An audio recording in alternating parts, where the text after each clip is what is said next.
Hello दोस्तों, नमस्कार। अगर आप हैं कक्षा 9th के स्टूडेंट तो आप सभी का बहुत बहुत स्वागत है आज के इस वीडियो में।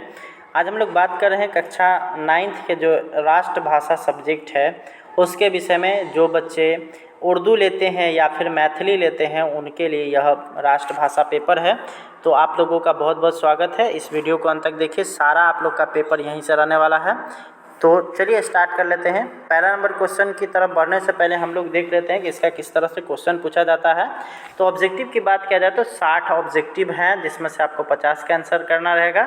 5 सब्जेक्टिव हैं जिसमें से 4 का आपको आंसर करना रहेगा। ठीक है, चलिए स्टार्ट करते हैं। पहला क्वेश्चन यहाँ पर है, नचिकेता ने पहले वरदान में क्या मांगा था? तो उन्होंने मांगा था पिता के क्रोध शांत होने का वरदान। दूसरा है, नचिकेता ने दूसरा वरदान में क्या मांगा था? तो अभय देने वाली विद्या मांगा। तीसरा, नचिकेता ने तीसरा वरदान में क्या मांगा? तो आत्मा के रहस्य बताने को कहा। ठीक है, तो चौथा यहाँ पर सवाल है, कवि के अनुसार सबसे बड़ी भूल क्या है? तो आशा लगाना अर्थात किसी पर आसरा करना। अगला है, चाह नहीं सम्राटों के सब पर किस कवि की पंक्ति है? तो ये हो जाएगा आपका ऑप्शन नंबर ए यानी कि माखनलाल चतुर्वेदी। अगला है, अब हाथ मत अपने मलो डैश अगर ऐसे जलो। तो यहाँ पे ऑप्शन नंबर ए हो जाएगा यानी कि जलना। ठीक है, अगला हम लोग देखेंगे, तो अपने हृदय की डैश से कर दो धरा को उर्वरा। तो यहाँ पे हो जाएगा, तो इसमें भस्म भरा जाएगा। अगला है, नचिकेता के पिता इनमें से कौन थे? तो ये हो जाएगा आपका ऑप्शन नंबर ए यानी कि महर्षि वाजश्रवा।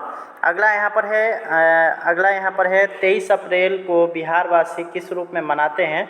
तो इसको मनाया जाता है विजय उत्सव के। अगला यहाँ पर है, बुढ़ापे में इंसान बिल्कुल बच्चा बन जाता है। इस वाक्य में बुढ़ापे कौन सी संज्ञा है? तो भाववाचक संज्ञा। अगला है, मानव बनो कविता में कवि हैं। तो ये हो जाएगा आपका ऑप्शन नंबर सी यानी कि शिवमंगल सिंह सुमन। अगला है, मानव बनने के लिए क्या करना चाहिए? तो ये हो जाएगा आपका ऑप्शन नंबर डी यानी कि धरती को उर्वर करना चाहिए।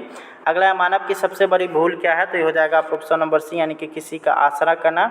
अगला, धरती को उर्वर बनाने के लिए क्या करना चाहिए? तो ये हो जाएगा आपका ऑप्शन नंबर सी यानी कि हृदय को भस्म कर देना चाहिए। अगला है, नचिकेता कौन था? तो ये हो जाएगा आपका ऑप्शन नंबर बी यानी कि वाजश्रवा का पुत्र।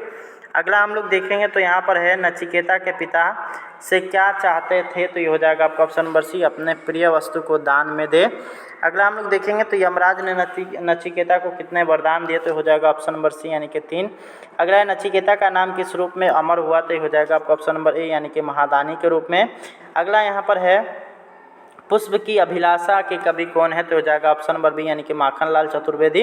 अगला है, पुष्प की अभिलाषा क्या थी? तो ये हो जाएगा ऑप्शन नंबर डी यानी कि वीरों के पथ पर बिछ जाना।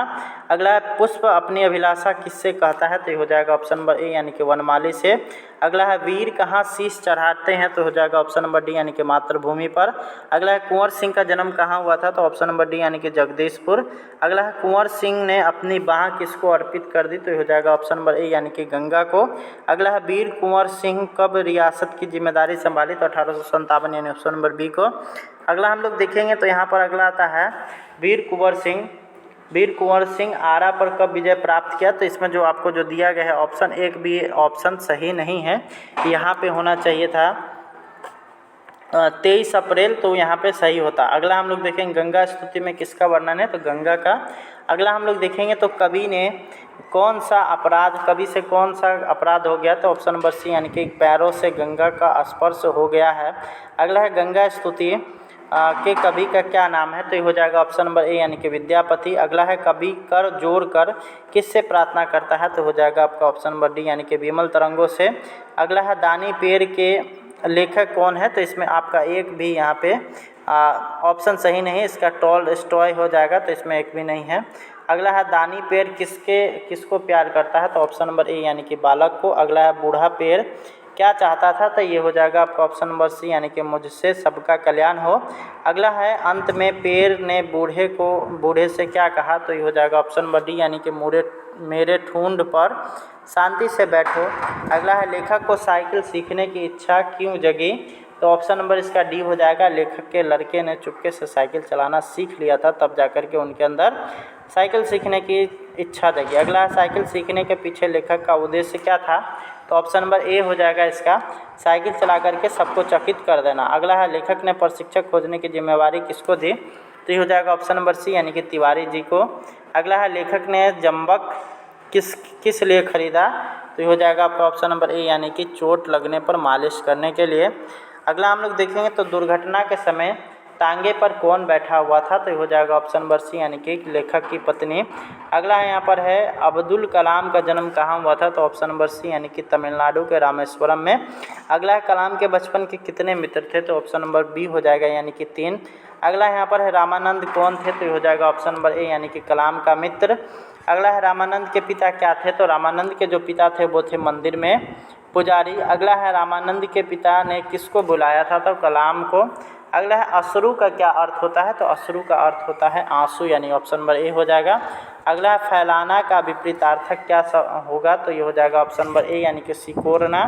अगला है लोटा किस तरह का शब्द है, तो लोटा देशज शब्द है। अगला हम लोग देखेंगे तो अगला यहाँ पर आता है भाग्य पर इठलाना। भाग्य पर इठलाना मुहावरे का क्या अर्थ है, तो इसका जो सही अर्थ हो जाएगा ऑप्शन नंबर सी हो जाएगा यहाँ पर, यहाँ अपने को गौरवान्वित समझना। अगला है पहिया निम्न में से कौन है, तो पहिया जो होता है वो होता है संज्ञा, यानी ऑप्शन नंबर बी।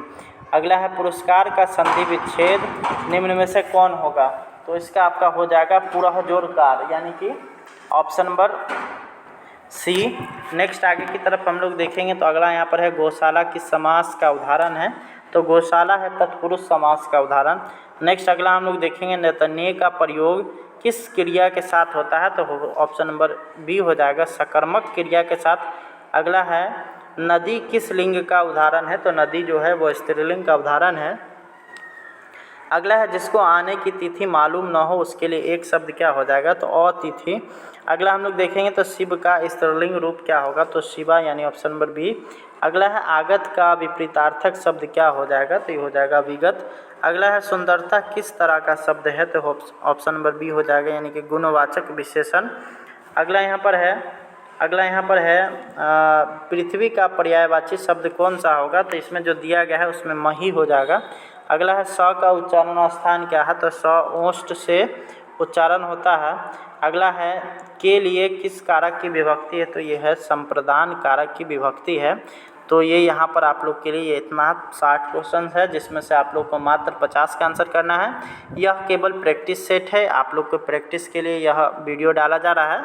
तो आप लोग को ये वीडियो कैसा लगा कमेंट बॉक्स में बताएं। साथ ही ओरिजिनल पेपर अगर आपको लेना है तो आप लोग डिस्क्रिप्शन में टेलीग्राम चैनल का लिंक होगा, उससे जुड़ जाइए। वहीं पे मैं आप लोग को एग्ज़ाम से 2 रोज़ पहले या 3 रोज़ पहले आप लोग को ओरिजिनल पेपर दे दूंगा, जिसको आप लोग अगर लेकर के जाएंगे तो आप लोग के एग्ज़ामिनेशन में 100% मैच करेगा क्वेश्चन। तो इस वीडियो में इतना ही, आपसे अब हम लोग मिलेंगे नेक्स्ट वीडियो में। तब तक के लिए बहुत बहुत धन्यवाद।